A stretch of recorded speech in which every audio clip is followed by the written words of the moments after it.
In the winter of 1873, the German immigrant community of Milwaukee, Wisconsin, whispered quietly and fearfully about Emma Richter, an 11-year-old girl. This pale and silent girl could calculate the day of the week for any date in human history in seconds, memorize entire conversations word for word after hearing them just one time, and name the exact number of steps between any two buildings in her neighborhood. What modern science might recognize as an unusual neurological condition was, for the people of 1873, either a divine blessing or something much more sinister. But when Emma began using her extraordinary abilities to uncover buried secrets, predict fatal accidents, and recite intimate details of crimes that supposedly no living person had seen, the community's wonder turned to horror. In the spring, 3 men were destined to die. One family would flee in the night, and Emma Richter herself would vanish without a trace, leaving behind only a leather diary full of numbers that no one dared to decipher. Before we continue the heartbreaking story of Emma Richter and the dark secrets her extraordinary mind uncovered in the German district of Milwaukee, be sure to subscribe to our channel and hit the notification bell. We bring you the most disturbing historical mysteries every week. Tell us in the comments where you are listening from. These stories happened in communities like yours, closer to home than you imagine. What the residents of Brewery Town did not know was that Emma's gift would bring to light a web of lies, betrayals, and murders that had remained hidden for nearly decades, and that her mathematical precision would become their community's most terrifying nightmare. In 1873, the German district of Milwaukee was a bustling enclave of red brick breweries, modest wooden houses, and the constant sound of German voices mixing with English in the fresh Wisconsin air. A community of nearly 8,000 German immigrants had built their own little Bavaria on the shores of Lake Michigan, with open-air beer gardens, traditional bakeries, and the familiar rhythms of old-world life transplanted onto American soil. Men worked in the Schlitz and Best breweries, and dozens of smaller enterprises that made Milwaukee famous, while their wives tended gardens that produced the same vegetables their grandmothers grew in the Rhineland. Heinrich and Greta Richter arrived from Bavaria in 1861 with dreams of prosperity and their daughter, Emma. Heinrich found stable work as a master brewer at the Kellner factory, a mid-sized company that supplied beer to the city's growing, thirsty population. Greta took in washing and mending to supplement their income. Her nimble fingers worked by candlelight long after Emma had been put to bed in their small but tidy house on Galena Street. The Richters had nothing special, except for their daughter. Emma was born during a harsh Atlantic crossing, 3 weeks prematurely, and so small that the ship's doctor doubted she would survive the journey. But she survived, though she remained thin and pale, with huge grey eyes that seemed to absorb everything around her with unsettling intensity. As a child, she rarely cried or demanded attention. She was content to sit quietly in corners, watching and listening as the adult world unfolded around her. At 4 years old, Emma's parents began to notice something unusual. She could recite entire conversations she had heard days earlier, with the exact intonations and accents of the speakers. She counted everything. The number of stitches in her mother's embroidery, the steps needed to get from the front door to the bakery, the exact time that passed between the brewery whistles that marked the beginning and end of each workday. When Heinrich taught her the basics of arithmetic, she grasped mathematical concepts with astonishing speed, solving problems in her head faster than he could solve them on paper. At first, the German community viewed Emma's abilities with a mixture of pride and anxiety. Elderly Mrs. Brannan, who said she remembered witch trials from her grandmother's stories, crossed herself every time Emma's calculating grey eyes settled on her. But Father Kohler, the stout Bavarian priest who served their small Catholic parish, declared that Emma's gifts were a blessing from God, a child chosen to demonstrate divine wisdom in their New World community.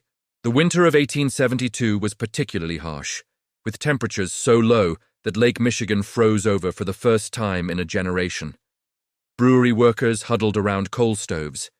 Their breath was visible even indoors, while their wives struggled to keep their families warm and fed during the long, bitter months. It was during this isolated winter that Emma's abilities began to take on a darker character, though no one yet understood what was coming. Emma acquired the habit of sitting by the small kitchen window, watching the neighbors go about their daily business with the same focus she applied to mathematical problems. She began to notice patterns, not just in numbers, but in human behavior. Mr. Kruger always walked to the brewery by the same route, taking exactly 247 steps, except on Wednesdays, when he chose a different path requiring 284 steps. Mrs. Fisher hung laundry in a specific order, but when her husband worked late at the factory, she completely changed the order. These observations could have been written off as the quirks of an unusual child, except that Emma began to express her discoveries in a way that increasingly disturbed the adults. The transformation from curiosity to fear began on a grey February morning in 1873. Emma was sitting at the kitchen table, methodically eating breakfast while her mother prepared her father's lunchbox, when she suddenly looked up and announced, "Mr. Dietrich will not return from the brewery today.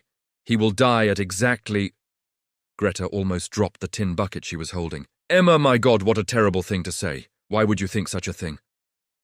Emma's grey eyes remained fixed on her mother's face with that unsettling intensity. "He has been drinking from the brown bottle for 17 days. Yesterday he drank 3 times more than usual. His steps were uneven, 251 instead of the usual 244. When people change their patterns by more than 10%, something significant happens within 72 hours.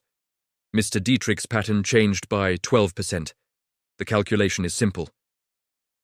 Heinrich, who was putting on his heavy wool coat, stopped and stared at his daughter. Dietrich was indeed a drunkard, but no more so than half the men in the German district. The thought that Emma counted his steps and tracked his drinking habits was disturbing enough.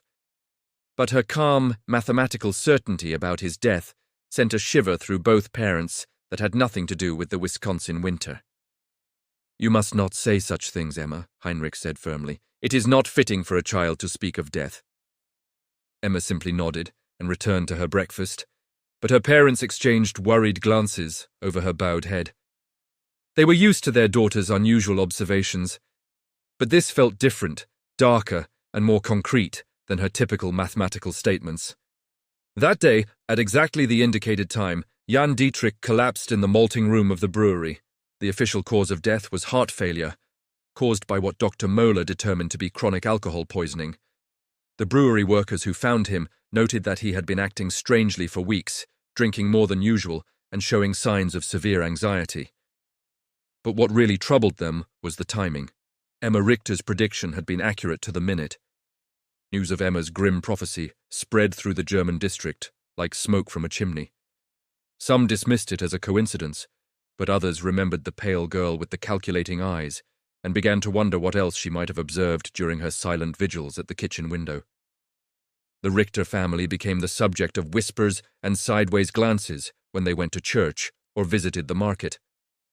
Father Kohler, who had previously considered Emma's gifts divine, now seemed less certain. When Heinrich approached him after Sunday Mass, seeking guidance regarding his daughter's disturbing prediction, the priest's cheerful demeanor was replaced by something akin to concern. "Heinrich, my friend," said Father Kohler with his Bavarian accent, full of worry. "Perhaps it would be better if young Emma spent less time watching the neighbors and more time on her prayers. The Lord gives us gifts, yes, but sometimes the devil can turn even the most innocent abilities toward darker ends." This suggestion deeply troubled Heinrich. He had always been a practical man, more concerned with the science of brewing than the mysteries of faith. But even he could not dismiss the alarming accuracy of Emma's prediction. That night, he sat his daughter down for a serious conversation. "Emma, you must tell me the truth. How did you know about Mr. Dietrich?" Emma looked at her father with those huge grey eyes. Her expression was as calm and analytical as ever. "I observe, I count, I memorize. Mr. Dietrich's behavior changed in a predictable way. When someone increases alcohol consumption by 37% over 17 days and simultaneously reduces food intake by approximately 20%, cardiac stress becomes inevitable. I calculated the most probable time of failure based on his age, weight, and observed symptoms." Heinrich's blood ran cold. His 11-year-old daughter spoke like a doctor, or something far more disturbing. "But, Emma, how can you know all these details about how Mr. Dietrich eats and drinks?" I watch everything, Papa. Every day, every person, every pattern. Emma's voice remained serious, but there was something in her eyes that deeply unsettled Hinrich. Do you want me to tell you about the other calculations I have made? Hinrich quickly shook his head. He did not want to know what else his daughter had calculated about the lives and deaths of their neighbors. But as he tucked Emma into bed that night, he could not shake the feeling that his family stood on the edge of something much darker than simple mathematical curiosity. The February snow continued to fall outside their small house, muffling the sounds of the German district and creating an isolated world where secrets could be hidden and observations made unnoticed. Emma lay quietly in her narrow bed. Her mathematical mind processed the day's data and calculated probabilities that no 11-year-old child should understand, and certainly no 11-year-old child should want to know. In the weeks that followed Jan Dietrich's death, the atmosphere in the German district of Milwaukee changed like the wind off Lake Michigan. Emma continued her daily observations, but now her parents watched her with growing anxiety as she sat by the kitchen window. Her grey eyes tracked the neighbors' movements with mechanical precision. The girl who had once been their pride had become a source of deep worry. The brewing community was tight-knit by necessity.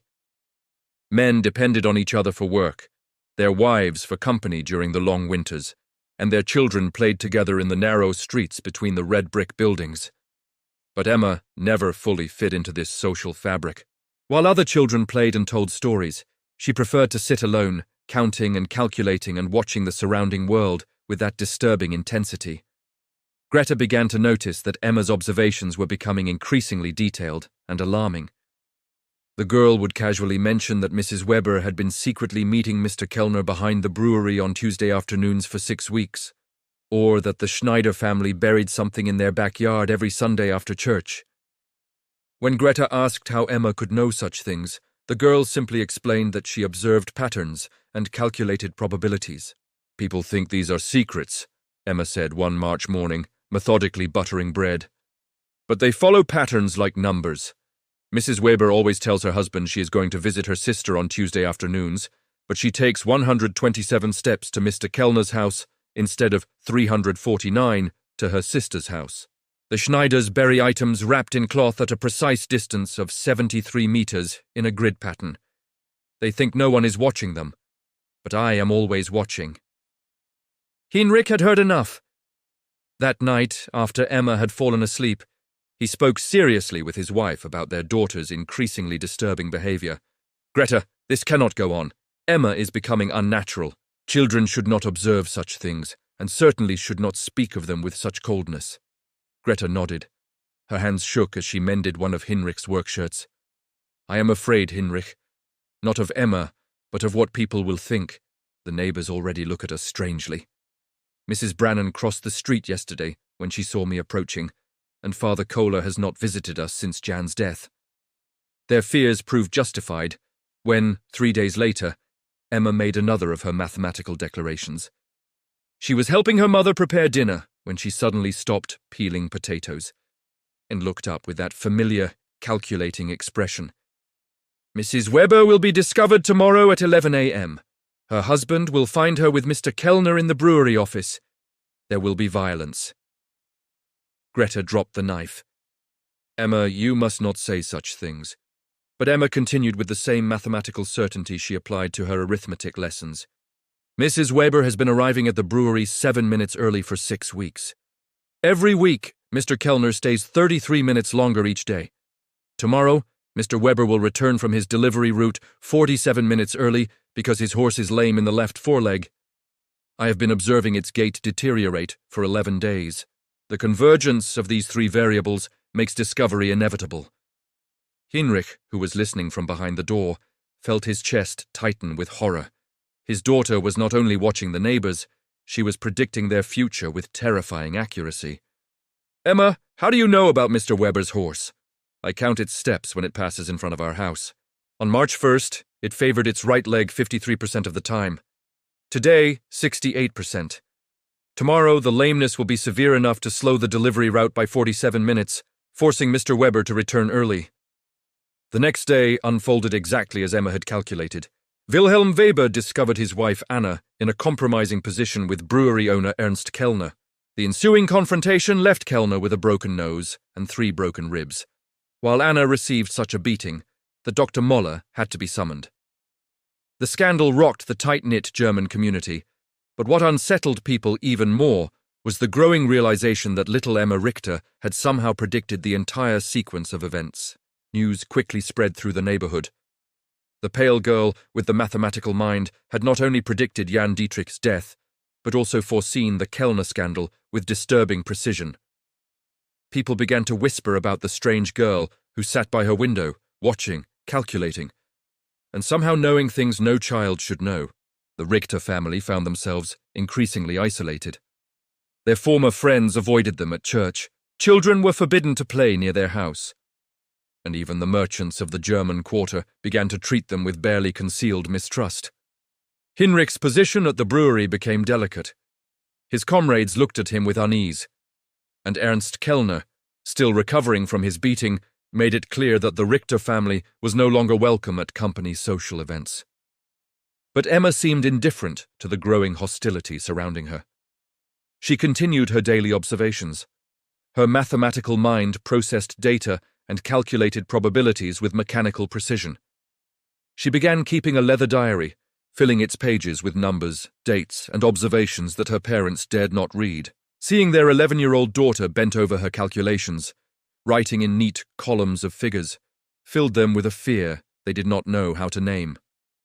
As winter turned to spring, the isolation intensified. The German quarter, which had once felt like home, now seemed hostile and threatening.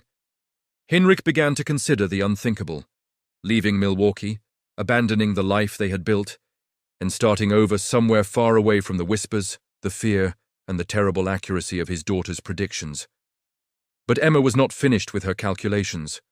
The worst was yet to come, and her mathematical mind had already begun processing the data that would lead her to the darkest secrets of all. As April arrived in Milwaukee, bringing with it the first tentative warmth after the brutal winter, Emma's diary grew thick with her precise entries.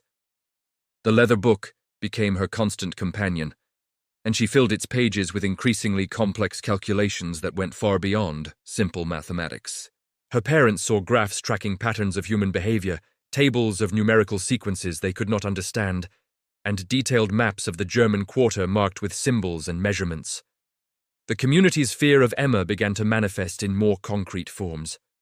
Children were forbidden to walk past the Richter house. Shopkeepers served the family quickly and without conversation, and even Father Kohler began to limit his interactions with them to formal religious services. But Emma's isolation seemed only to sharpen her observational powers, as if the removal of ordinary social distractions allowed her extraordinary mind to focus more intensely on the mathematical patterns she perceived in human behavior. Dr. Friedrich Meuler, the community physician, felt a growing curiosity about Emma's abilities. Unlike the superstitious whispers of the neighbors, Dr. Meuler approached the situation with scientific interest.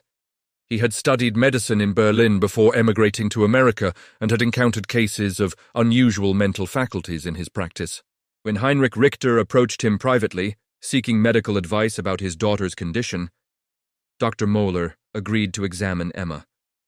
The examination took place on a rainy Thursday morning in Dr. Meuler's office above the pharmacy on 3rd Street. Emma submitted to the doctor questions and tests with the same mathematical precision she applied to everything else, answering each question with detailed accuracy while her grey eyes remained fixed on some invisible calculation. "Emma," said Dr. Meuler in his accented English, "your father tells me you can predict when certain events will happen. Can you explain to me how you do this?" Emma looked at the doctor with that unsettling intensity. "I observe patterns and calculate probabilities based on established behavioral data. People think their actions are random, but they follow mathematical sequences. When I have enough data points, I can predict future behavior with high accuracy." Dr. Meuler leaned forward, intrigued against his will. "Can you give me an example?" Emma consulted her diary, flipping through pages of neat numerical entries. "Mrs. Brannan thinks she is keeping a secret, but her pattern is quite obvious. For 8 weeks now, every Tuesday and Friday, she walks to the church at exactly 1 p.m.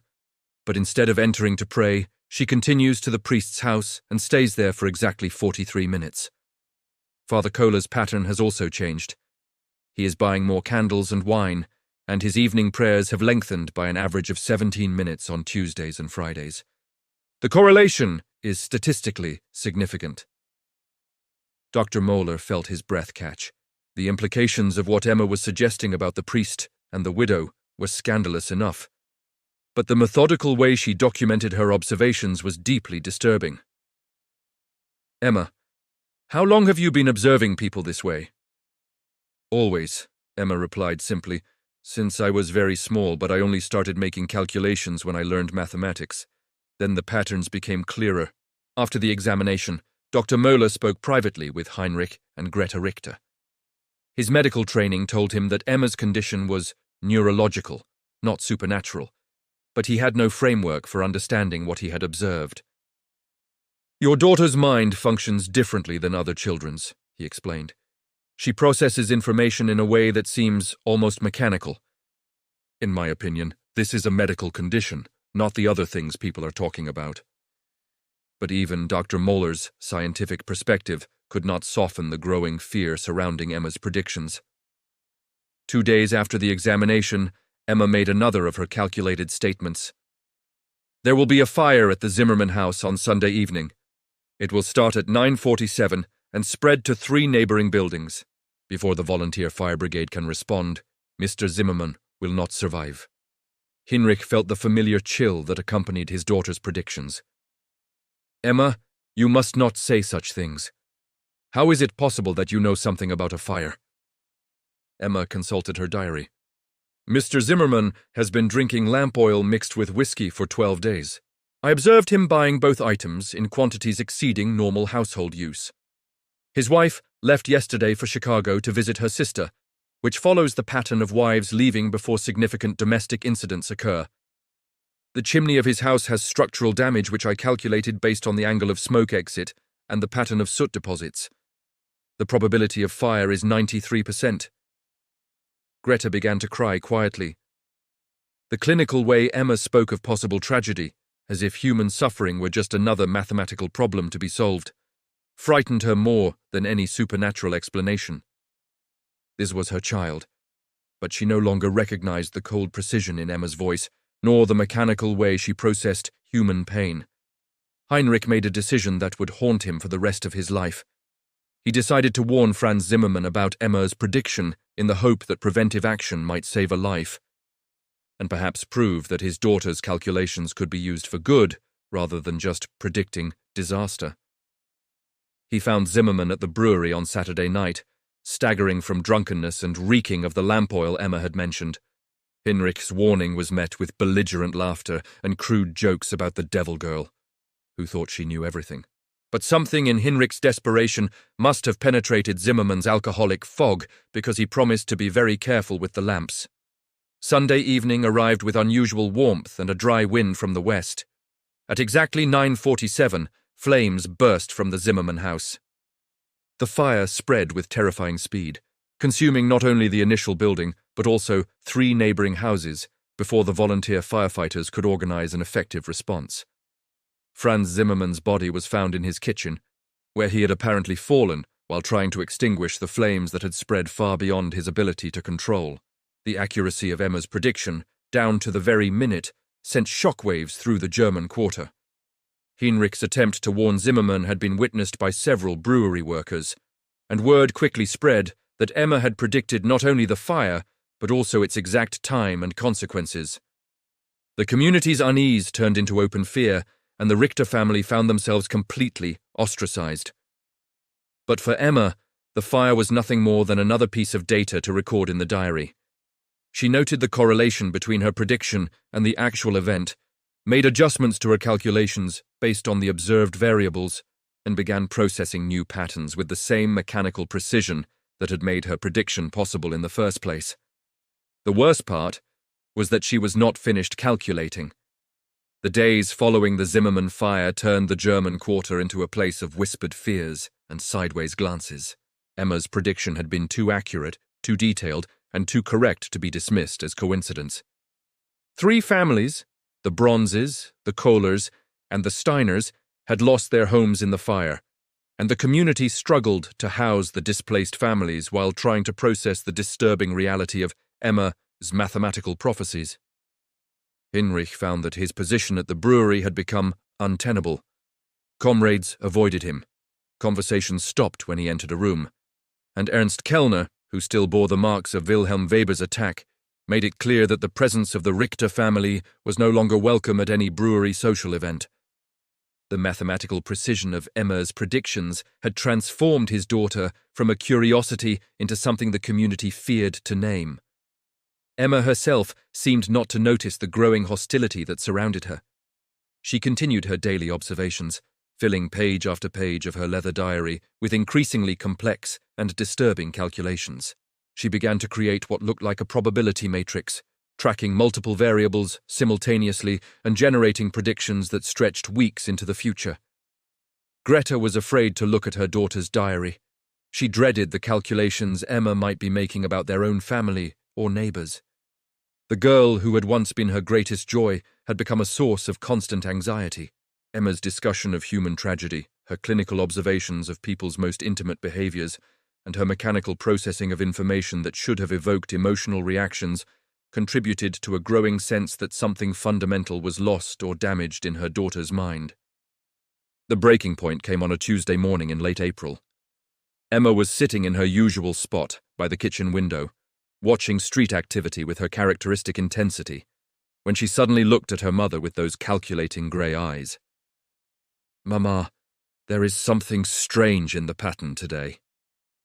Greta, who was preparing dough for baking, felt her hands begin to tremble. "What do you mean, Emma?" Emma consulted her diary, flipping through pages of numerical entries with practiced efficiency. "Every Tuesday for 11 weeks, Mrs. Brannan has gone to the priest's house at exactly 1 p.m., but today she left her house at 12:37 and walked toward the river. Her behavior indicates significant distress. Her stride length decreased by 12%, and her breathing was uneven.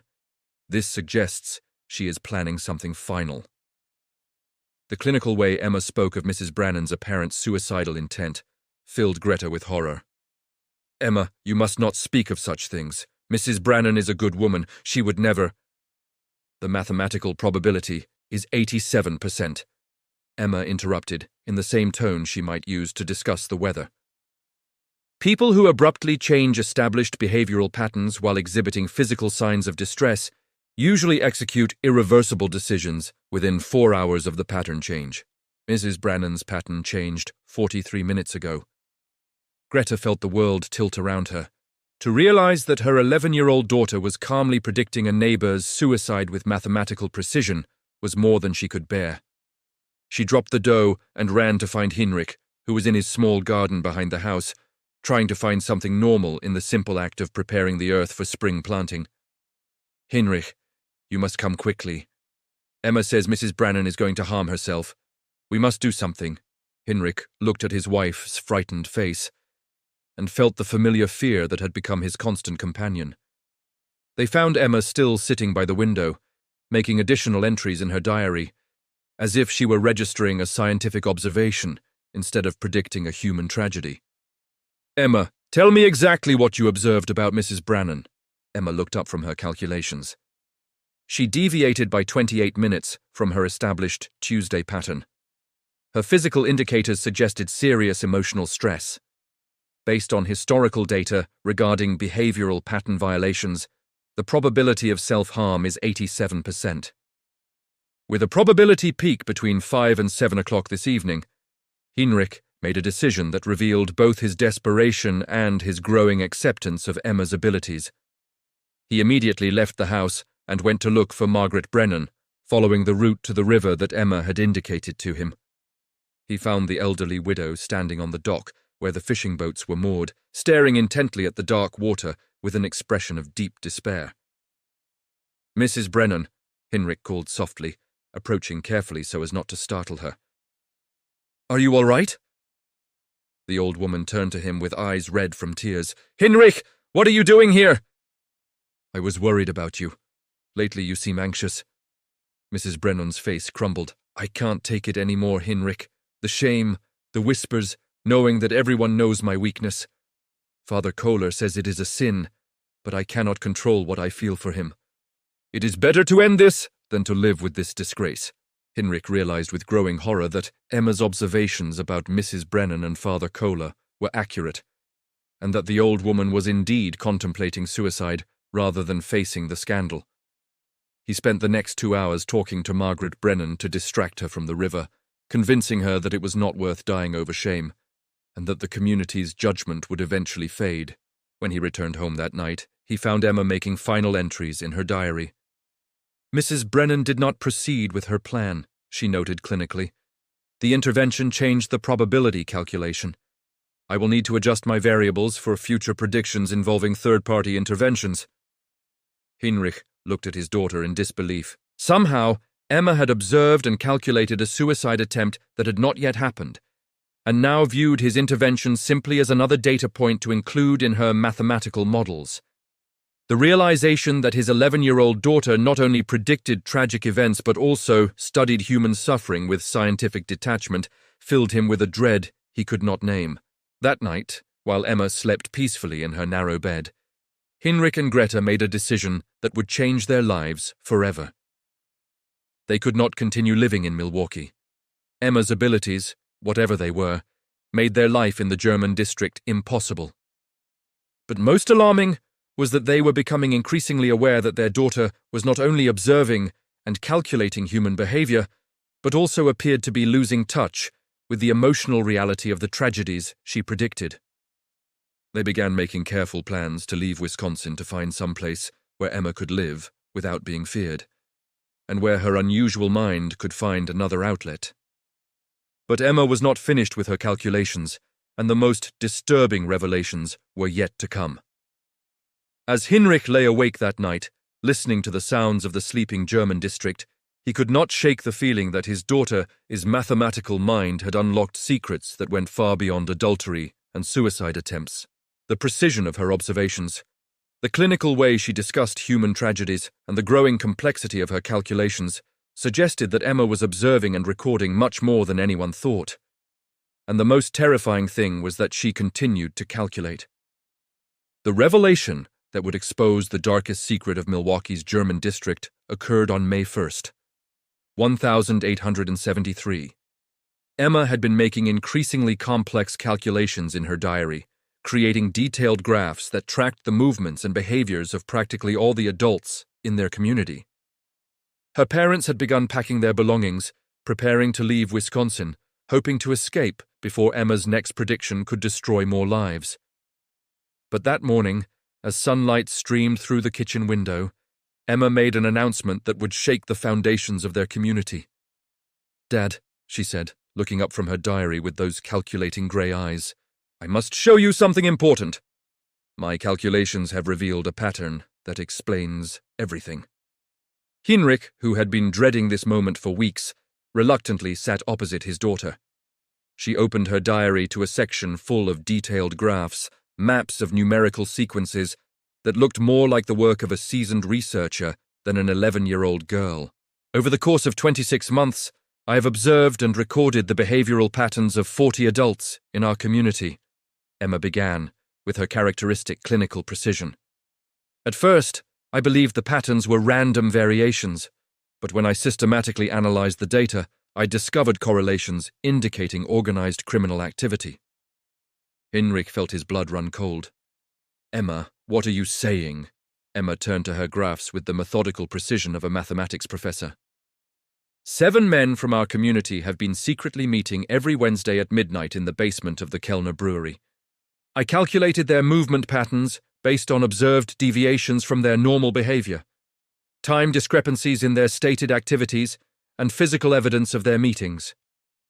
She pointed to a detailed map of the German district, marked with symbols and measurements. "Mr. Steinberg tells his wife he is working late on Wednesdays, but leaves the factory at exactly the same time as the other 6 men and walks to the brewery, using a route that avoids main streets. The pattern has been constant for 26 months, with only 3 exceptions, which correlated with illnesses or family emergencies." Hinrich stared at the map, recognizing the names Emma had marked: Wilhelm Weber, Franz Kellner, Ernst's brother, Hans Zimmermann, Franz's cousin, Otto Steinberg, Klaus Brennon, Margaret's late husband until 3 months ago, Gustav Wolff, and Hermann Kruger. Emma, how is it possible that you know about secret meetings? I observe everything, Dad. Every night, every movement, every deviation from established patterns. Emma turned to another page, full of numerical calculations. But the meeting is not the most significant discovery. My calculations show that these 7 men have been involved in systematic theft from the brewery operation with estimated losses of approximately $47,000 over 26 months. Hinrich's hands began to tremble. The sum mentioned by Emma represented more money than most families in the German district would see in their entire lives. How were you able to calculate such a thing? Emma's explanation was given with the same mathematical precision she applied to all her observations. I observed discrepancies between reported beer production figures and actual production. I made calculations based on observed deliveries, purchased ingredients, and waste disposal patterns. The difference pointed to systematic theft, but I needed to identify the culprits. She pointed to detailed charts that tracked the behavioral patterns of the 7 men. All of them showed consistent patterns of increased spending that did not correlate with reported income. Mr. Weber bought new furniture worth about $300. Mr. Steinberg sent money to relatives in Germany. I saw him at the post office 12 times with packages too large for ordinary correspondence. The pattern was consistent across all 7 men. Hinrich realized he was facing evidence of a criminal conspiracy that his 11-year-old daughter had discovered through her obsessive observations and mathematical analysis. But Emma was not finished with her revelations. The theft operation required inside knowledge of brewery security and access to financial records, Emma continued. My calculations pointed to the involvement of someone in management. The patterns pointed to Ernst Kellner himself as the organizer of the Ring of Thieves. The final part of Emma's revelation hit Hinrich like a physical blow. Ernst Kellner, the brewery owner who had been gradually driving them out of the community, was allegedly the mastermind of a massive theft operation involving 7 men from their neighborhood. The precision of Emma's analysis, the mathematical certainty of her conclusions, and the detailed evidence she had gathered over months of observation pointed to a truth as incredible as it was terrifying. Emma, these are very serious accusations. Are you sure of your calculations? Emma turned to her diary one last time. The mathematical probability is 96%, but Dad, there is something else that explains why Mr. Kellner has been trying to isolate our family from the community. Hinrich felt his chest tighten with horror. What do you mean? Mr. Kellner knows that I observe everything. He has observed me observing him. 3 weeks ago, he approached our house 2 times at night and stood outside for 17 minutes each time, as if he were calculating whether I could have detected his secret. His behavior indicates that he suspects I know about the theft operation. The realization that Emma's mathematical abilities had not only discovered a criminal conspiracy, but had also made her a target, filled Hinrich with a terror he had never experienced. His daughter's obsessive observations and calculating mind had revealed secrets that powerful men would kill to protect. Emma closed her diary and looked at her father with those unsettling grey eyes. Dad, my calculations show that we are in significant danger. Mr. Kellner and the others cannot allow me to continue making observations. The mathematical probability that they will act against our family is 84%, with the maximum probability occurring in the next 72 hours. Hinrich realized that Emma's final prediction was not about a fire, suicide, or adultery, but about the survival of their own family. Her mathematical mind had discovered a truth that made their continued existence in Milwaukee impossible. And the men she had exposed would not hesitate to eliminate the only witness who could ruin them all. That night, Heinrich made a decision that would save his family's life. Using the detailed evidence Emma had collected in her diary, he went to Dr. Müller under the cover of darkness and shared Emma's discoveries. The doctor, who was already alarmed by Emma's unusual abilities, was astounded by the mathematical precision of her criminal investigation. Heinrich, if what Emma calculated is true, we are facing the largest theft operation in the history of Milwaukee, whispered Dr. Müller, studying the diary in the lamplight of his office. But most importantly, if Kellner suspects Emma knows this, your family is in mortal danger. Dr. Mueller agreed to help them flee Milwaukee immediately. Using his medical connections, he arranged for Hinrich to receive an urgent job offer at a brewery in distant Minnesota, which would serve as a cover for their sudden departure. They would leave that very night before Emma's 72-hour prediction could come true. As the Richter family loaded their few belongings into Dr. Mueller's wagon under the cover of darkness, Emma made one last observation that would haunt Hinrich for the rest of his life. "Dad, in approximately 6 months, the theft operation will be discovered by other means. Mr. Kellner will face justice, but 3 of the 7 men will not survive the investigation. The mathematical probabilities are perfectly clear." Hinrich shuddered as he lifted his daughter into the wagon. Even as they fled for their lives, Emma was calculating the future consequences of the conspiracy she had discovered. Her prediction turned out to be accurate in every detail. In the winter, a federal investigation revealed the ring of thieves. Ernst Kellner was arrested and convicted, and 3 of his accomplices died under suspicious circumstances that were never fully explained. But on that dark May night in 1873, as their wagon rolled through the sleeping streets of Milwaukee's German district, Hinrich could only think of how his daughter's exceptional mathematical mind had saved their lives and destroyed the only home they had known in America. The Richter family disappeared from Milwaukee in the early hours of May 2nd, 1873, leaving behind only whispered stories and unanswered questions. Dr. Mueller reported that they had received an urgent family summons to return to Bavaria, but the few people who bothered to ask noticed that no ship passenger records were found confirming their departure from America. What the residents of the German district never knew was that Hinrich, Greta, and Emma Richter had traveled to Minnesota, where Hinrich found work at a small brewery in the city of New Ulm. Dr. Mueller swore to keep their whereabouts secret, understanding that Emma's mathematical abilities would always make her a target for those who feared the exposure of their secrets. In New Ulm, the Richter family tried to build a new life far from the whispers and fears that had driven them from Milwaukee. Hinrich found the work at the family brewery pleasant and satisfying, while Greta slowly began to restore the domestic order that had been shattered by Emma's disturbing predictions. But Emma did not change. Her mathematical mind continued to observe, calculate, and record patterns of human behavior with the same mechanical precision that had made her both famous and feared. Dr. Mueller maintained correspondence with the family for several months, reporting that Emma had begun working with a mathematics professor from a nearby university who was fascinated by her unusual abilities.